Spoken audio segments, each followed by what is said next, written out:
Shalom, Bapak Ibu Saudara yang dikasihi Tuhan. Kita hari ini akan membahas Filipi pasal 1 ayat 3 sampai 8. Sebelumnya akan saya bacakan dulu ayat Alkitab bagi kita semua. Aku mengucap syukur kepada Allahku setiap kali aku mengingat kamu, dan setiap kali aku berdoa untuk kamu semua. Aku selalu berdoa dengan sukacita. Aku mengucap syukur kepada Allahku karena persekutuanmu dalam berita Injil, mulai dari hari pertama sampai sekarang ini. Akan hal ini, aku yakin sepenuhnya, yaitu Ia yang memulai pekerjaan yang baik di antara kamu, akan meneruskan sampai pada akhirnya pada hari Kristus Yesus. Memang sudahlah sepatutnya aku berpikir demikian akan kamu semua, sebab kamu ada di dalam hatiku, oleh karena kamu semua turut mendapat bagian dalam kasih karunia yang diberikan kepadaku, baik pada waktu aku dipenjarakan maupun pada waktu aku membela dan meneguhkan berita Injil. Sebab Allah adalah saksiku, betapa aku dengan kasih mesra Kristus Yesus merindukan kamu sekalian. Mari kita berdoa. Bapa kami yang di surga, kami mohon pimpinan-Mu untuk bersama-sama memperhatikan kebenaran firman ini yang berguna bagi kami, menuntun langkah kami menjadi pedoman bagi kehidupan kami. Di dalam nama Yesus yang mengampuni segala dosa pelanggaran kami mohon pimpinan-Mu. Haleluya. Bapak Ibu Saudara yang dikasihi Tuhan, kita akan bersama-sama mempelajari persekutuan sejati orang percaya dari Filipi pasal 1 ayat 3 sampai 8. Saya pernah bertanya kepada seorang yang tidak pernah sekolah, bahkan sekolah dasar pun tidak pernah. Saya bertanya kepada dia, apakah gereja itu? Lalu dia menjawab, Pak, gereja itu kan burung kecil itu. Sontak kami semua tertawa. Bapak Ibu Saudara, kadang kita memikirkan gereja, beberapa orang memikirkan gereja seperti itu. Tapi juga ada orang yang memikirkan gereja bahwa gereja itu gedung tempat orang agama Kristen kebaktian. Tetapi menurut keyakinan Kristen tidaklah demikian. Gereja itu adalah persekutuan setempat yang terbentuk dari orang-orang yang percaya dan mengakui Yesus sebagai Tuhan dan Juru Selamat, yang sudah dibaptiskan dan yang telah mengikat diri dalam organisasi rohani untuk melayani Tuhan dan sesama. Itulah gereja. Di dalam Alkitab, gereja sering disebut dengan menggunakan kata atau anak kalimat tubuh Kristus, di mana Kristus adalah kepala gereja. Atau kadang juga disebut sebagai mempelai wanita Kristus. Tetapi yang sering gereja disebut sebagai jemaat, yaitu persekutuan orang percaya. Dan Filipi pasal 1 ayat 3 sampai 8 ini memberitahu kita bagaimana seharusnya persekutuan orang percaya itu. Persekutuan orang percaya, Bapak Ibu Saudara, seharusnya merupakan kesempatan berbagi perkara-perkara Tuhan di antara anggota-anggotanya. Kita akan mempelajari hal ini.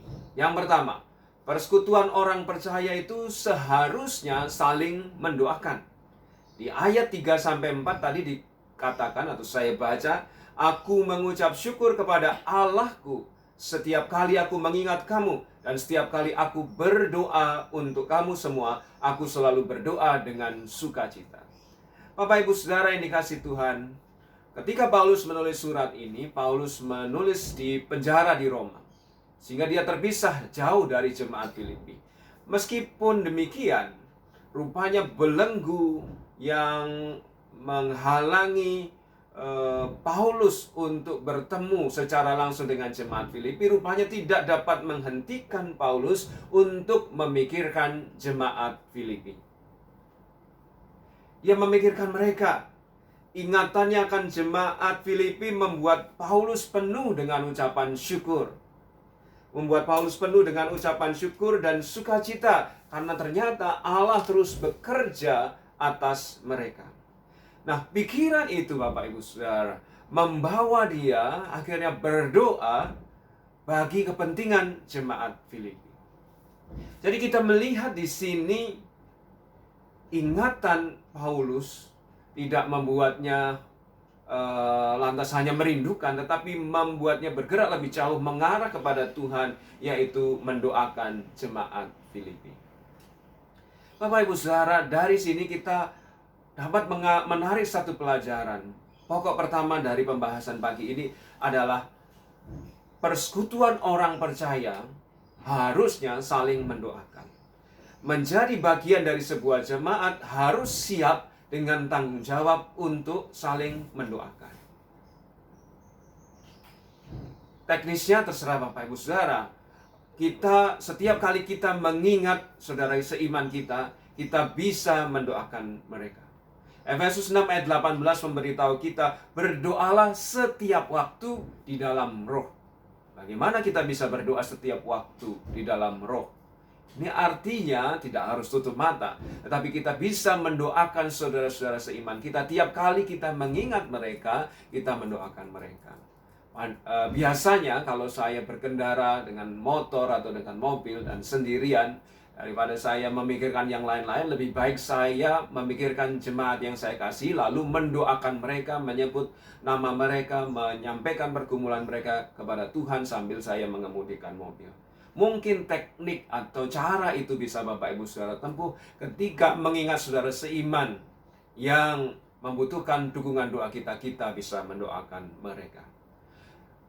Mungkin kita Bapak Ibu Saudara bertanya, Pak, kalau ngapain kita perlu mendoakan saudara seiman? Toh Tuhan Maha Tahu dan Tuhan pasti melakukan rencananya atas saudara-saudara seiman kita, dan rencananya pasti terwujud. Bapak Ibu Saudara, doa merupakan bagian dari cara Allah untuk melakukan perkara-perkara atas orang-orang yang kita doakan maupun atas diri kita, untuk mengubah mereka ataupun mengubah kita. Ketika kita berdoa, mungkin kita berdoa untuk orang yang ada masalah dengan kita. Biasanya kalau kita punya masalah dengan seorang, pikiran kita terus-menerus kepada orang itu. Tiap kali ingat kita bisa mendoakan.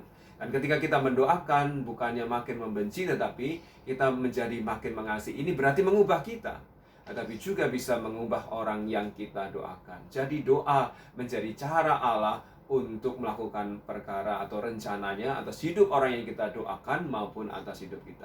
Persekutuan orang percaya seharusnya saling mendoakan. Yang kedua, persekutuan orang percaya tidak saja saling mendoakan, tetapi juga melayani Tuhan bersama. Di Filipi pasal 1 ayat 5 dikatakan, aku mengucap syukur kepada Allahku karena persekutuanmu dalam berita Injil mulai dari hari pertama sampai hari ini. Jadi sejak hari pertama, jemaat Filipi sudah bergabung dengan Paulus di dalam pelayanan, khususnya di dalam pemberitaan Injil. Tidak saja mereka melayani, tapi dikatakan di ayat 7 Bapak Ibu Saudara, jemaat Filipi itu sudah paham bahwa mereka diselamatkan oleh pengorbanan Kristus untuk ikut melayani Tuhan bersama dengan Paulus, untuk terlibat di dalam pemberitaan Injil. Sehingga ketika mereka mengalami penderitaan sebagaimana dinyatakan di ayat 7, mereka tidak mengurangi pelayanan mereka kepada Tuhan. Mereka turut mengambil bagian di dalam pelayanan Paulus, baik saat Paulus dipenjarakan maupun saat Paulus membela Injil. Ketika Paulus berada di Filipi, dia mengalami penderitaan penganiayaan, tetapi itu tidak membuat jemaat Filipi lantas undur dari imannya.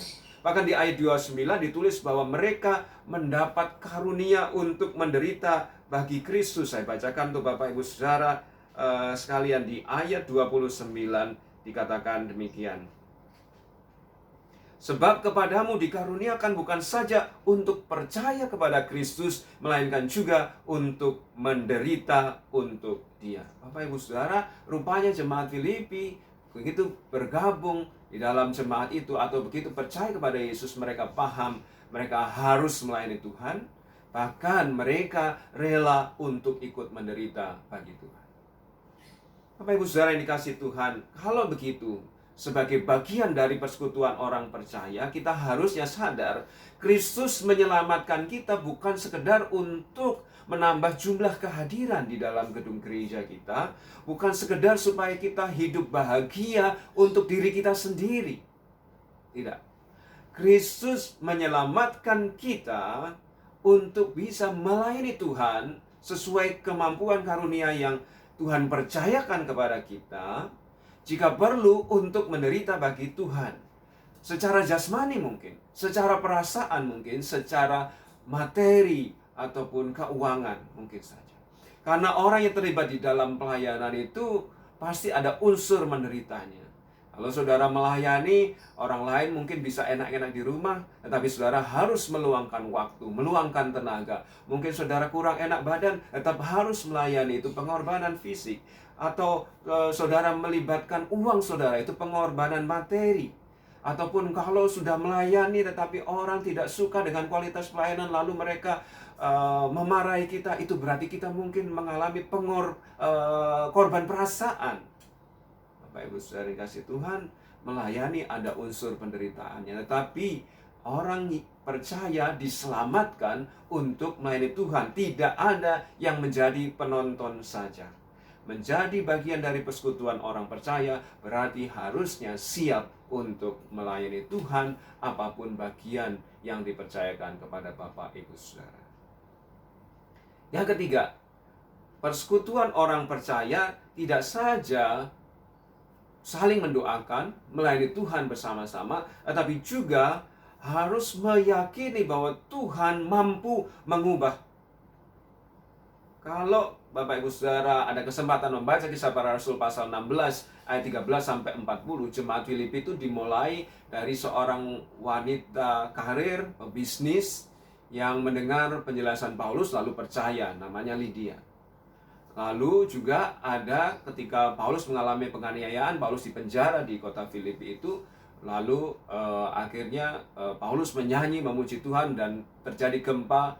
Sampai kepala penjara kebingungan, ketakutan. Lalu dia stres bagaimana dengan semua penghuni tahanan itu. Dia putus asa mau bunuh diri, tapi Paulus menghentikan langkahnya. Dan lalu kepala penjara itu bertanya, bagaimana aku bisa diselamatkan? Lalu Paulus menyampaikan berita Injil. Kepala penjara itu percaya kepada Yesus.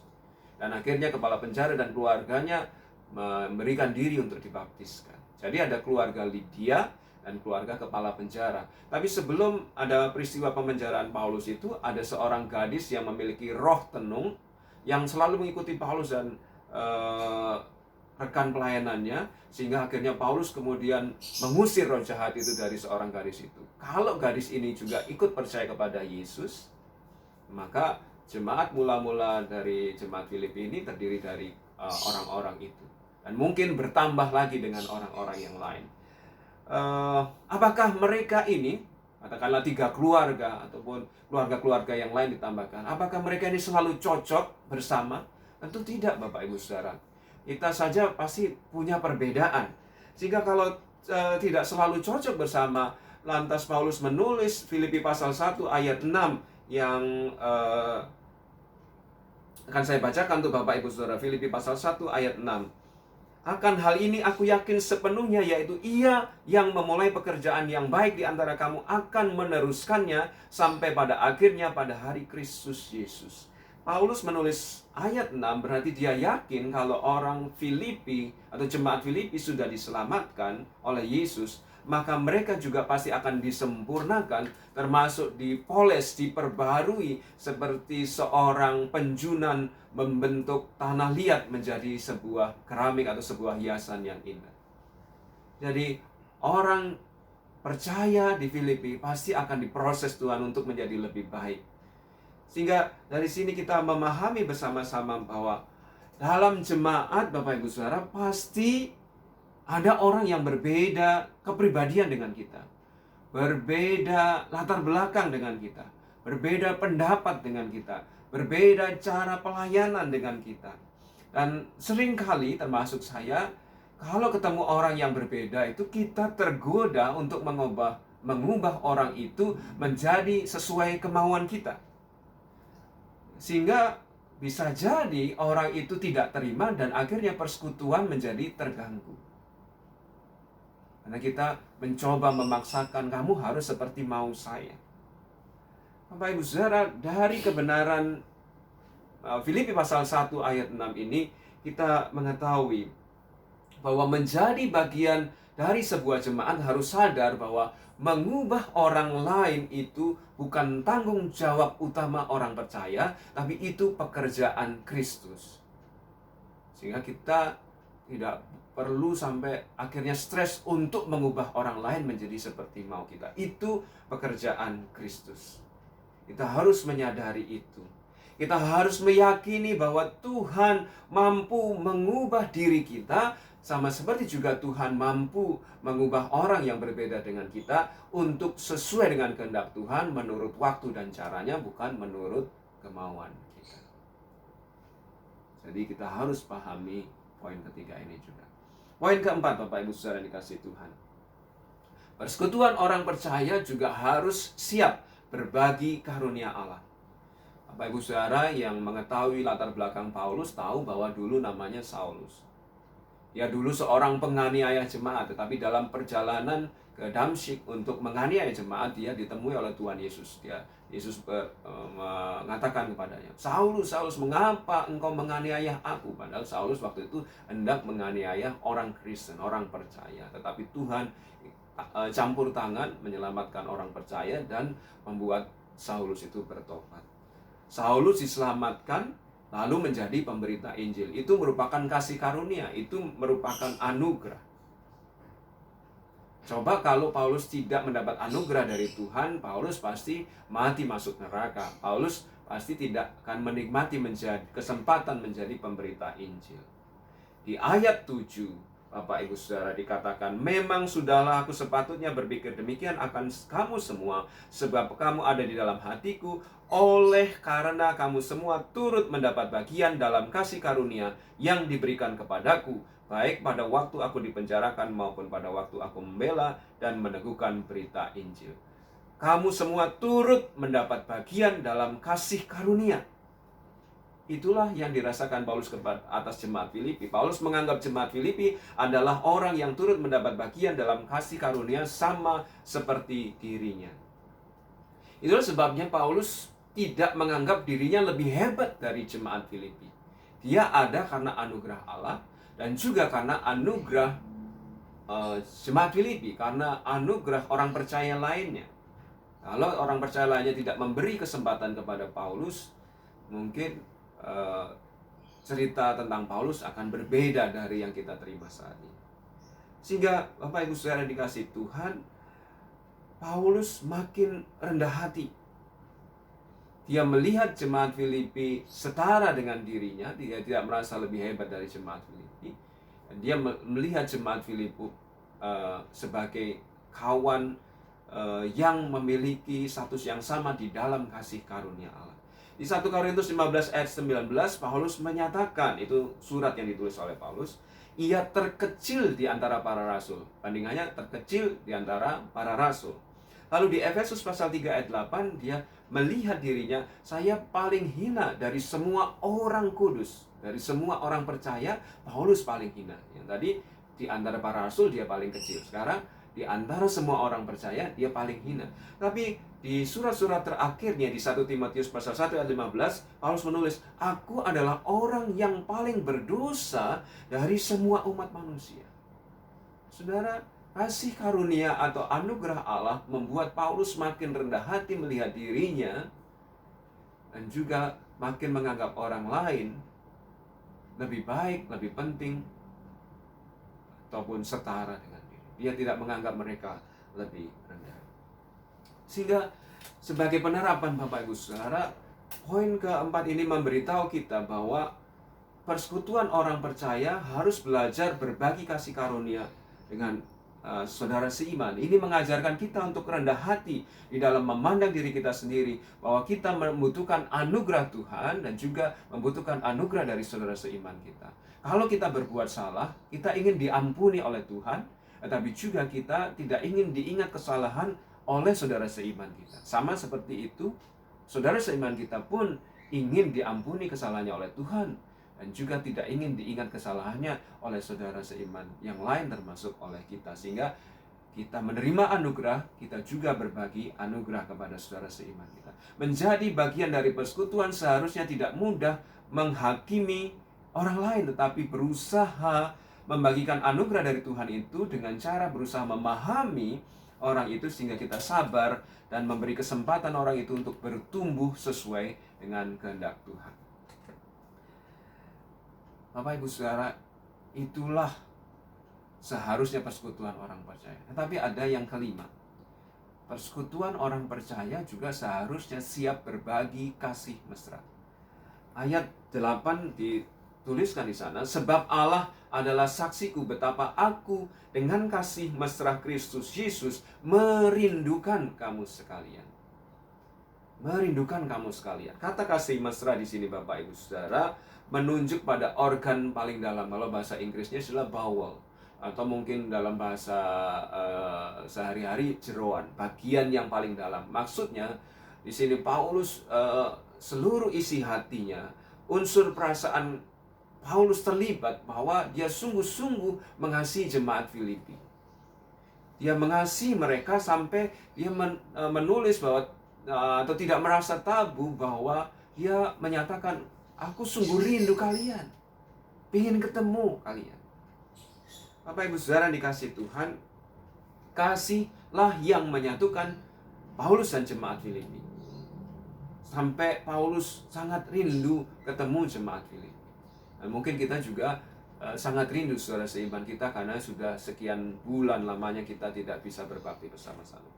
Kasih tentunya Bapak Ibu Saudara tidak memanfaatkan orang lain untuk kepentingan diri kita sendiri. Ya. Jadi itu kasih yang keliru. Kasih justru mengusahakan yang terbaik demi kepentingan orang lain, jika perlu berkorban bagi orang itu. Itulah makna kasih.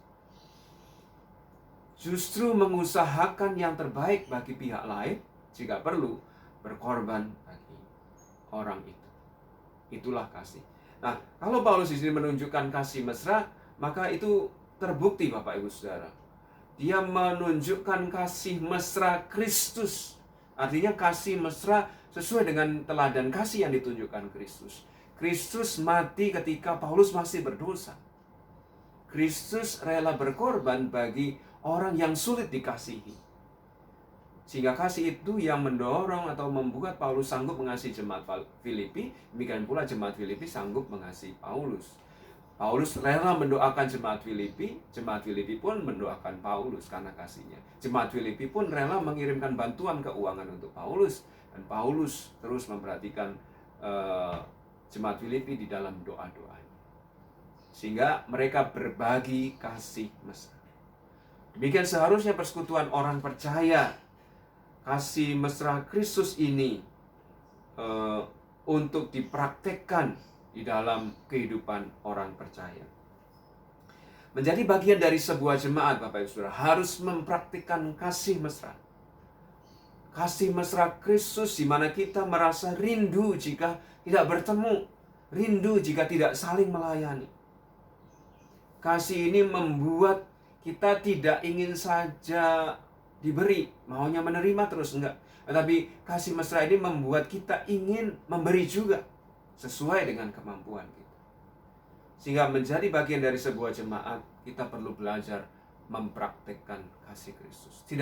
Tidaklah tabu untuk menyatakan bahwa kita rindu bersekutu bersama, untuk bertemu saudara seiman kita, meskipun entah kapan ini akan terjadi. Sehingga Bapak Ibu Saudara yang dikasih Tuhan, bentuk kasih Kristus kepada saudara seiman kita bermacam-macam.